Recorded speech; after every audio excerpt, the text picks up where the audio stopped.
Good evening, my fellow Americans. First, I should like to express my gratitude to the radio and television networks for the opportunities they have given me over the years to bring reports and messages to our nation.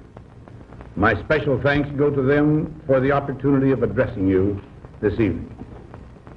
3 days from now, after half a century in the service of our country, I shall lay down the responsibilities of office as, in traditional and solemn ceremony, the authority of the presidency is vested in my successor. This evening, I come to you with a message of leave-taking and farewell, and to share a few final thoughts with you, my countrymen. Like every other citizen, I wish the new president and all who will labor with him Godspeed. I pray that the coming years will be blessed with peace and prosperity for all. Our people expect their president and the Congress to find essential agreement on issues of great moment, the wise resolution of which will better shape the future of the nation. My own relations with the Congress, which began on a remote and tenuous basis when, long ago, a member of the Senate appointed me to West Point, have since ranged to the intimate during the war and immediate post-war period, and finally to the mutually interdependent during these past 8 years. In this final relationship, the Congress and the administration have, on most vital issues, cooperated well to serve the nation good rather than mere partisanship, and so have assured that the business of the nation should go forward. So my official relationship with the Congress ends in a feeling, on my part, of gratitude that we have been able to do so much together. We now stand 10 years past the midpoint of a century that has witnessed 4 major wars among great nations. 3 of these involved our own country. Despite these holocausts, America is today the strongest, the most influential, and most productive nation in the world. Understandably proud of this preeminence, we yet realize that America's leadership and prestige depend not merely upon our unmatched material progress, riches, and military strength, but on how we use our power in the interest of world peace and human betterment.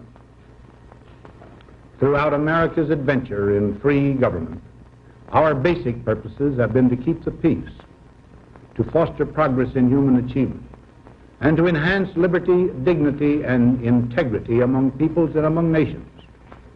To strive for less would be unworthy of a free and religious people. Any failure traceable to arrogance or our lack of comprehension or readiness to sacrifice would inflict upon us grievous hurt, both at home and abroad. Progress toward these noble goals is persistently threatened by the conflict now engulfing the world. It commands our whole attention, absorbs our very beings. We face a hostile ideology, global in scope, atheistic in character, ruthless in purpose, and insidious in method. Unhappily, the danger it poses promises to be of indefinite duration. To meet it successfully, there is call for not so much the emotional and transitory sacrifices of crisis, but rather those which enable us to carry forward steadily, surely, and without complaint, the burdens of a prolonged and complex struggle with liberty, the stake. Only thus shall we remain, despite every provocation, on our charted course toward permanent peace and human betterment. Crises there will continue to be. In meeting them, whether foreign or domestic, great or small, there is a recurring temptation to feel that some spectacular and costly action could become the miraculous solution to all current difficulties. A huge increase in newer elements of our defenses, development of unrealistic programs to cure every ill in agriculture, a dramatic expansion in basic and applied research. These and many other possibilities, each possibly promising in itself, may be suggested as the only way to the road we wish to travel. But each proposal must be weighed in the light of a broader consideration, the need to maintain balance in and among national programs.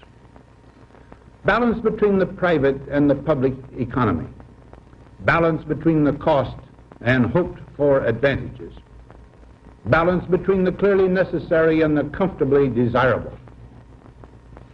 Balance between our essential requirements as a nation and the duties imposed by the nation upon the individual. Balance between actions of the moment and the national welfare of the future. Good judgment seeks balance in progress. Lack of it eventually finds imbalance and frustration. The record of many decades stands as proof that our people and their government have, in the main, understood these truths and have responded to them well in the face of threat and stress. But threats, new in kind or degree, constantly arise. Of these I mention two only. A vital element in keeping the peace is our military establishment. Our arms must be mighty, ready for instant action, so that no potential aggressor may be tempted to risk his own destruction.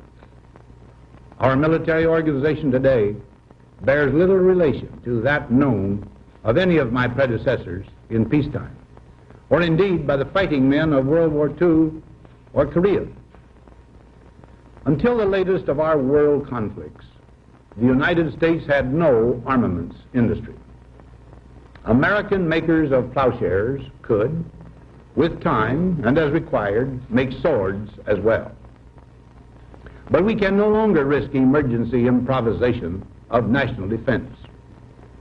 We have been compelled to create a permanent armaments industry of vast proportions.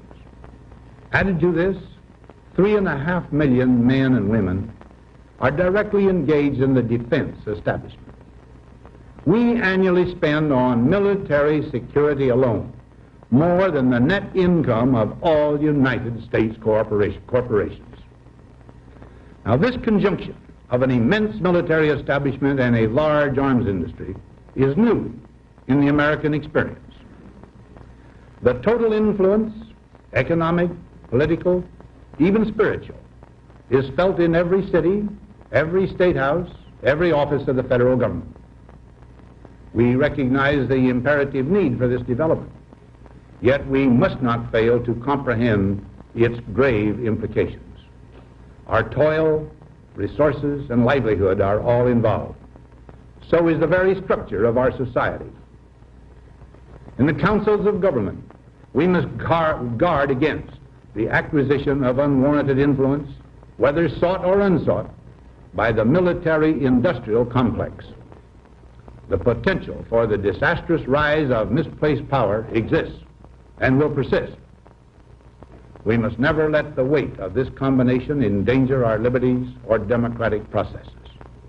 We should take nothing for granted. Only an alert and knowledgeable citizenry can compel the proper meshing of the huge industrial and military machinery of defense with our peaceful methods and goals, so that security and liberty may prosper together. Akin to and largely responsible for the sweeping changes in our industrial military posture has been the technological revolution during recent decades. In this revolution, research has become central. It also becomes more formalized, complex, and costly. A steadily increasing share is conducted for, by, or at the direction of the federal government. Today, the solitary inventor, tinkering in his shop, has been overshadowed by task forces of scientists in laboratories and testing fields. In the same fashion, the free university, historically the fountainhead of free ideas and scientific discovery, has experienced a revolution in the conduct of research. Partly because of the huge costs involved, a government contract becomes virtually a substitute for intellectual curiosity. For every old blackboard, there are now hundreds of new electronic computers. The prospect of domination of the nation's scholars by federal employment, project allocations, and the power of money is ever present and is gravely to be regarded. Yet in holding scientific research and discovery in respect, as we should, we must also be alert to the equal and opposite danger that public policy could itself become the captive of a scientific, technological elite. It is the task of statesmanship to mold, to balance, and to integrate these and other forces, new and old, within the principles of our democratic system, ever aiming toward the supreme goals of our free society. Another factor in maintaining balance involves the element of time. As we peer into society's future, we, you and I, and our government must avoid the impulse to live only for today, plundering for our own ease and convenience the precious resources of tomorrow. We cannot mortgage the material assets of our grandchildren without risking the loss also of their political and spiritual heritage. We want democracy to survive for all generations to come, not to become the insolvent phantom of tomorrow. During the long lane of the history yet to be written, America knows that this world of ours, ever growing smaller, must avoid becoming a community of dreadful fear and hate, and be instead a proud confederation of mutual trust and respect. Such a confederation must be one of equals. The weakest must come to the conference table with the same confidence as do we, protected as we are by our moral, economic, and military strength. That table, though scarred by many past frustrations, cannot be abandoned for the certainty agony of disarmament of the battlefield. Disarmament with mutual honor and confidence is a continuing imperative. Together we must learn how to compose differences, not with arms, but with intellect and decent purpose. Because this need is so sharp and apparent, I confess that I lay down my official responsibilities in this field with a definite sense of disappointment. As one who has witnessed the horror and the lingering sadness of war, as one who knows that another war could utterly destroy this civilization, which has been so slowly and painfully built over thousands of years, I wish I could say tonight that a lasting peace is in sight. Happily, I can say that war has been avoided. Steady progress toward our ultimate goal has been made, but so much remains to be done. As a private citizen, I shall never cease to do what little I can to help the world advance along that road. So in this, my last good night to you as your president, I thank you for the many opportunities you have given me for public service in war and in peace. I trust in that service you find some things worthy. As for the rest of it, I know you will find ways to improve performance in the future. You and I, my fellow citizens, need to be strong in our faith that all nations under God will reach the goal of peace with justice. May we be ever unswerving in devotion to principle, confident but humble with power, diligent in pursuit of the nation's great goals. To all the peoples of the world, I once more give expression to America's prayerful and continuing aspiration. We pray that peoples of all faiths, all races, all nations may have their great human needs satisfied, that those now denied opportunity shall come to enjoy it to the full, that all who yearn for freedom may experience its spiritual blessings, those who have freedom will understand also its heavy responsibility. That all who are insensitive to the needs of others will learn charity, and that the scourges of poverty, disease, and ignorance will be made disappear from the earth. And that in the goodness of time, all peoples will come to live together in a peace guaranteed by the binding force of mutual respect and love. Now, on Friday noon, I am to become a private citizen. I am proud to do so. I look forward to it. Thank you, and good night.